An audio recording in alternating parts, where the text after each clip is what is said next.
Terve! Tällä kertaa taas aiheena titanikamina. Se on tossa noin. Eli tässä videossa vähän siitä, miltä tällainen kiinalainen Touchwinds titanikamina näyttää ensipolton jälkeen. Polttelin tuossa edellisessä videossa aika kovalla liekillä ja nyt sitten katsotaan, onko se vääntynyt mistään ja toimiiko se edelleenkin. Sitten vähän tuosta rullapiipusta.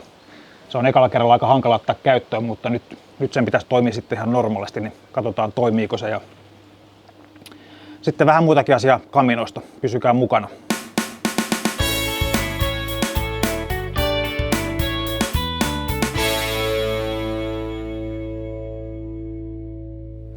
Mutta alkuun pieni kertaus niille, jotka ei katsonut mun edellistä Titanic-kaminan videoa. Siinä videossa mä puhuin erilaisista Titanic-kaminoista, minkälaisia malleja markkinoilta löytyy ja vähän niiden spekseistä.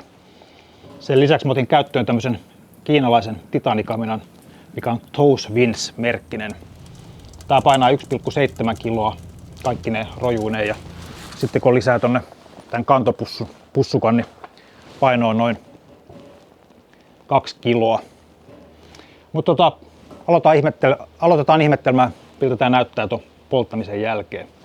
Ja aloitetaan tuosta rullapiipusta. Tää rullapiippu on tosiaan ekalla kerralla aika hankala ottaa käyttöön, varsinkin yksin. Eli mä suosittelen, että tähän pyytää jonkun apurin ja sitten ottaa jonkun tommosen pitkän kepin, minkä ympärille tämän voi kietoa.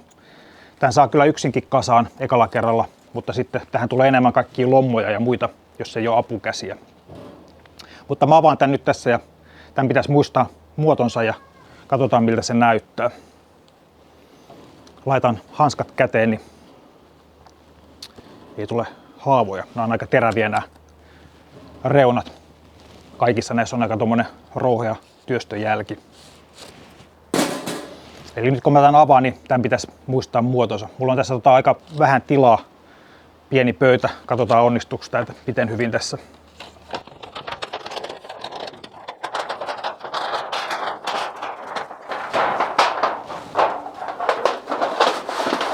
Eli niin kuin näkee, se meni helposti muotonsa. Tää on 2-metrinen piippu ja se menee tommoseen noin 24-25 senttiseen pötköön. Eli erittäin käyttökelpoinen.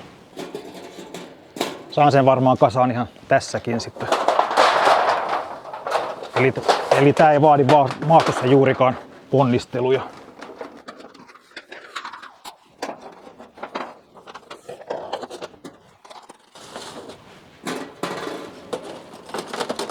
Onnistuu ihan missä tahansa.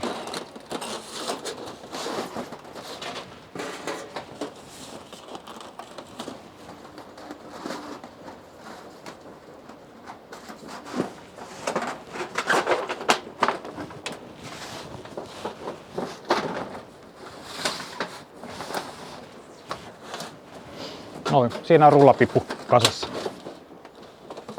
Aivan loistava keksintö. Sitten katsotaan vähän miltä tää näyttää sitten ensipolton jälkeen. Nyt mä laitoin tän tähän nippuun ja jalolleen seisomaan ja katsotaan vähän osia erikseen miltä nää näyttää. Tässä on kansi. Se sai kovassa liekissä hyvää patinaa pintaan. Tuosta liekin lämmöstä sitä on vähän vaikea kertoa, mutta siellä teltassa oli tukalan kuuma. Ei pystynyt edes olemaan. Eli mä laitoin sinne ihan täysiä pesällisiä sen takia, että näkee varmasti mitä tää kestää ja mitä ei. En tule varmaan koskaan noin kovassa liekissä tätä pitämään, ellei sitten ihan kaikkein kylmimpään talvea kantuu joskus retkeltyä. Mutta se on saanut hyvin pintaan väriä ja tästä rakenteesta sen verran, että tämä on tehty 2 eri osasta. Aika moni noista Titanic-kaminoista näytti olevan, että ne oli tehty 1 osasta. Ja voisin kuvitella, että tämä 2-osaisuus on tehty sen takia, että se on enemmän niin kuin kestää vääntöä tai lämpöä, että lämpö ei väännä sitä. Noista Titanic-kaminoista, mitä mainitsin tuossa edellisessä videossa, niin pomoli on tehty 3 eri osasta. Eli voisin arvata, että täällä on joku syy, minkä takia se on näin tehty. Mutta tää kesti ihan hyvin lämpöä. Pikkasen se on tämmönen lenksus mennyt, mutta sitten kun tämän kaminan laittaa kasaan, niin kaikki osat on sitten suorat ja timmit. Sitten kun tämän laittaa pystyyn ja laita se ihan kokonaan kasaan tosta.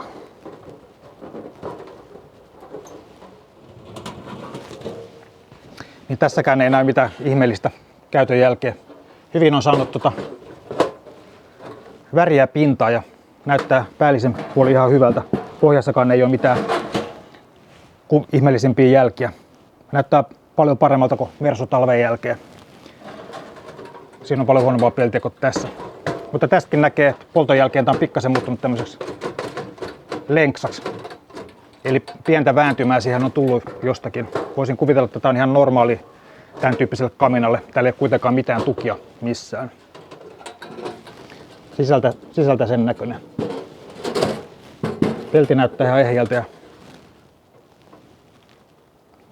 ehkä ihan pikkasen kun katsoo pohjasta, niin hyvällä mielikuvituksella voisi nähdä, että se on ihan aavistuksen ehkä mennyt näin. Tähän saa Kiinasta ostettua tuommoisen ritilän alle, jos haluaa sitten saada vähän parempaa kiertoa ja sitten sillä tavalla, että ne puut ei ole kiinni tuossa pohjassa. Mutta sitten kun laitetaan tää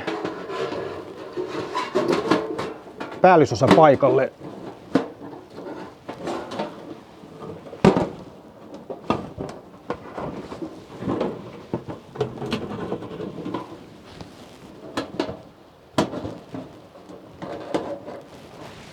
niin kamina muuttui täysin timmiksi. Nyt se ei enää lenksu mistään. Näyttää tosi hyvältä. Eikä siinä ihan aavistuksen on tuommoista pientä painaumaa. Hyvällä mielikuvituksella. Sitten muita osia, mitä tässä oli. Tässä on tää, millä tää laitetaan kiinni tämä piippu tänne. Tää oli semmonen, jos itse tekisin tämän kaminan, niin tää on mun mielestä ihan turha irto-osa. Jos tehdään kasattava kamina, missä on mahdollisimman vähän osia, niin tämänkin olisi voinut hitsata kiinni.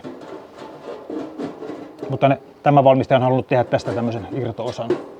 Tässä ei näy mitään jälkiä. Tää on sen verran paksua. Tää on paksumpaa peltiä varmaan kuin nämä muut osat. Niin näyttää ihan hyvältä.